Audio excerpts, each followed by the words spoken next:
Hey folks, I have got a very interesting story for you that may seem like a folklore or a legend to you all.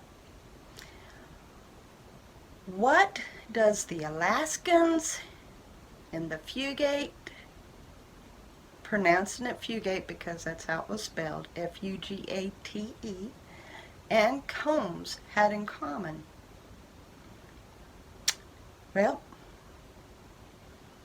it's not from where they were in the cold. They were blue-skinned, like a Smurf,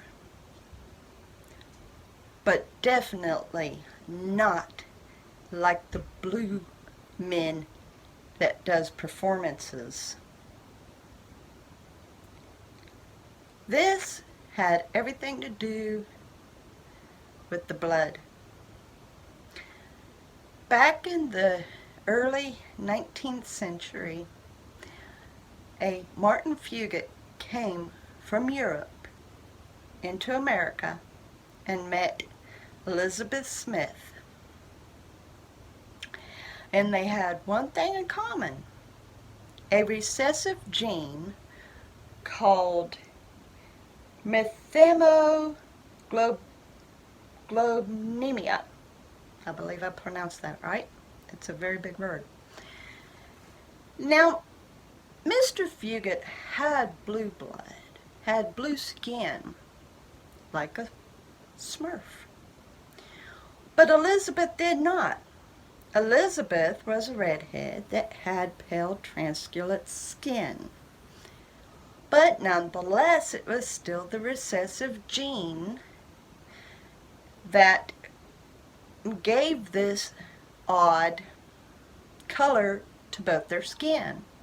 Now, of course, redheads most generally are pale. So, that's not uncommon. That's not. But having blue skin is. So, where does the Alaskans come in? I'll tell you in a moment. The blue skin would remind you of somebody that maybe had been out in the cold too long and perhaps got blue lips, blue fingertips, or even purplish, pinkish purple fingertips. Somebody who got extremely cold. Well, the recessive gene, which is, they give it the other word, methem H, is where it doesn't have that particular enzyme that allows it to draw oxygen as normal blood that has hemoglobin. Hemoglobin produces the enzyme that's necessary to draw the oxygen. So therefore, and you think about it, somebody who's not breathing right, if they're suffocating, turns blue. Why? They're not getting oxygen. And it was a similar effect with this blood. But now, through studies of the people, they had discovered that in the long run, there wasn't any real health problems other than possibly, like, if the number was too high in the system, then it could cause heart problems. But other than that, they lived healthy lives and even lived to be like in their 90s and stuff. They lived long lives. Well, as it happened, so Martin and Elizabeth, when they got married, they moved to the Trouble Creek area in Kentucky, which is Hazard County.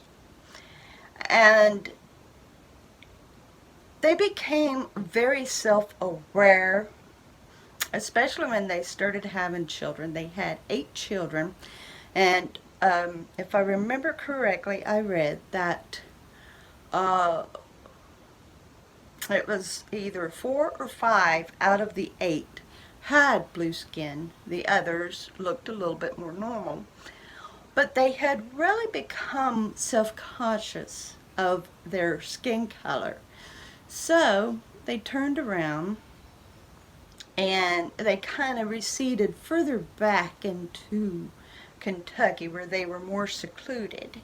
And so, therefore, because they weren't meeting outsiders, they found themselves having incest relationships, marrying within their own relationships.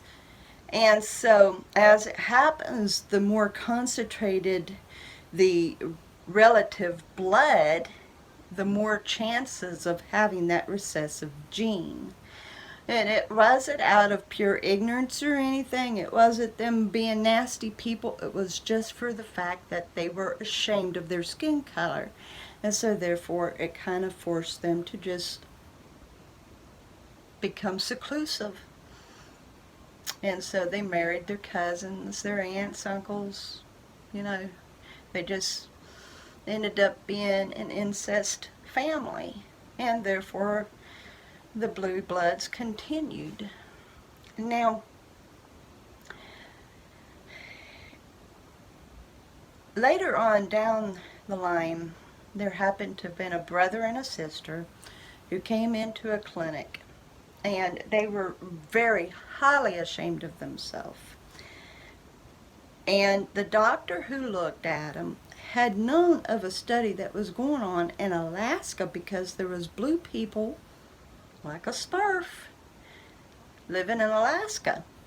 Well, they had done studies on them and discovered that it was just the lack of the enzyme in the blood to help the blood keep the oxygen. So, by giving them an enzyme treatment, they started receiving the blood, the oxygen in their blood, and their color turned normal, fleshy. So, this doctor in Kentucky figured he probably would be able to cure these blue people as well, but without the enzyme. So he took, it was called methylene blue. That's all he done.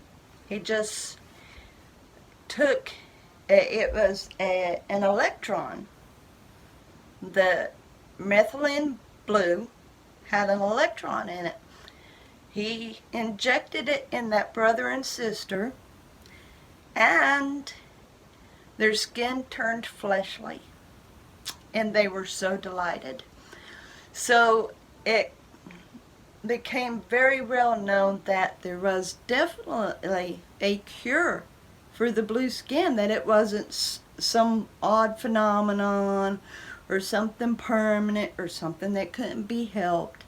It was something that could be cured. So, as time went on, like the rest of the Fugits and the Combs, which nothing's ever mentioned of the Combs, but I'm sure that they were treated likewise. And anybody who was born blue would go on ahead and be treated, because by this time, anybody born blue, the doctors knew what to do, that it was just a simple little thing missing from the blood. And they would go on ahead and inject them with the electron.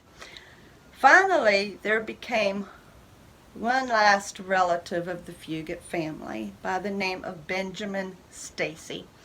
He was born in 1975, and when he was born, there was a panic because he was almost purple when he was born.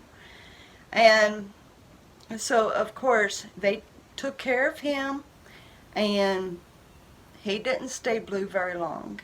He had the shortest life of living blue. He didn't have to live with that embarrassment so much. But he was the fourth generation grandson of Martin and Elizabeth Fugit. So it's very fascinating about this because,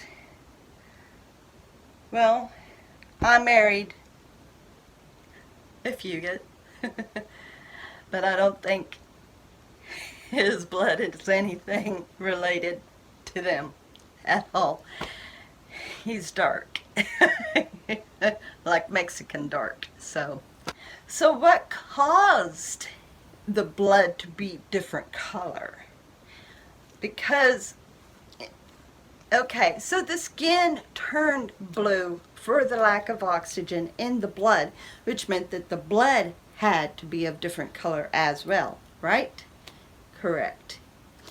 In one article I read that the blood was blue. In another article I read it was brown.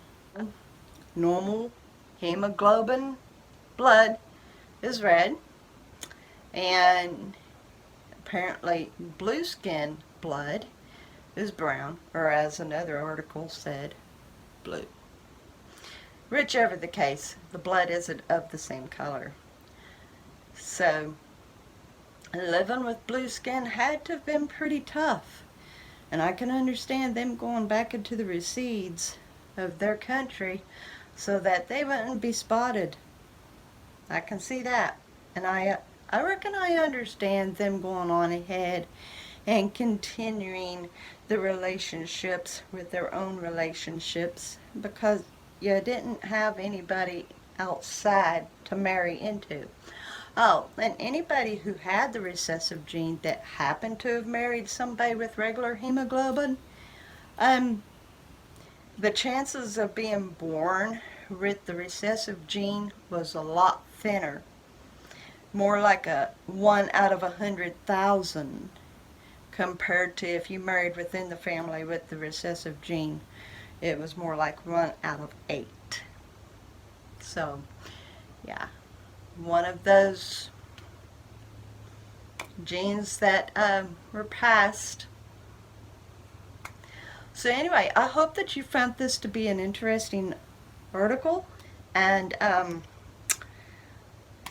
if you ever see somebody who's blue, you can either look at them as the possibility that they're a little cold, or they've got the recessive gene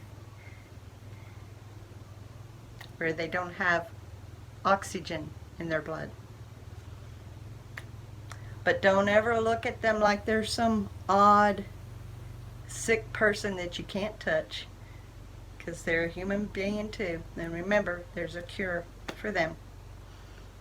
Anyway, guys, appreciate yous. Thank you so very much. And as I said, I hope that you enjoyed. Thank you so much for watching.